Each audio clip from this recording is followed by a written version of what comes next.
Ketua Umum Partai Demokrat Agus Harimurti Yudhoyono, (AHY), menegaskan pihaknya menghormati proses hukum dugaan korupsi yang menjerat kader Demokrat Gubernur Papua Lukas NMB. Dalam proses hukum yang sedang berjalan, AHY berharap tidak ada politisasi dan hukum ditegakkan secara adil terhadap Lukas NMB. Kemudian AHY menegaskan Demokrat memegang teguh komitmen untuk mendukung setiap upaya penegakan hukum di negeri ini, termasuk upaya pemberantasan korupsi. Partai Demokrat juga tidak akan melakukan intervensi terhadap proses hukum yang sedang berjalan dalam kasus Lukas NMB. Meski demikian, sebagaimana yang menjadi ketentuan dalam organisasi Partai Demokrat, tetap akan menyiapkan tim bantuan hukum terhadap Lukas NMB jika dibutuhkan. Dan hal ini berlaku sama untuk seluruh kader Partai Demokrat yang terkena kasus hukum.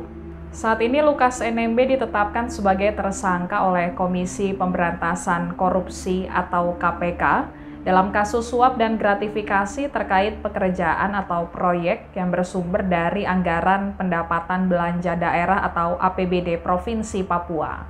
Pusat Pelaporan dan Analisis Transaksi Keuangan atau PPATK juga menemukan sejumlah transaksi mencurigakan dari rekening Lukas NMB.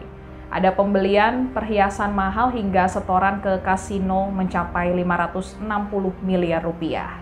Sementara itu, hingga surat pemanggilan kedua, Lukas NMB masih belum memenuhi panggilan KPK terkait statusnya sebagai tersangka. Lukas NMB seharusnya menjalani pemeriksaan pada 26 September 2022, namun mangkir dengan alasan sakit. KPK menyatakan akan segera mengirimkan surat panggilan lagi terhadap Lukas NMB.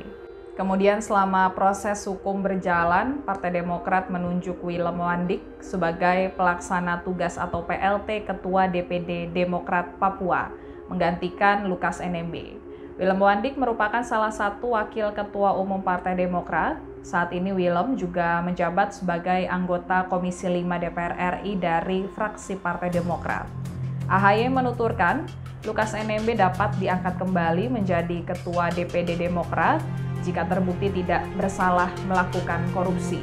Dan jika terbukti bersalah, maka Demokrat akan melakukan musyawarah daerah luar biasa untuk mengangkat Ketua DPD Demokrat yang baru untuk wilayah Papua.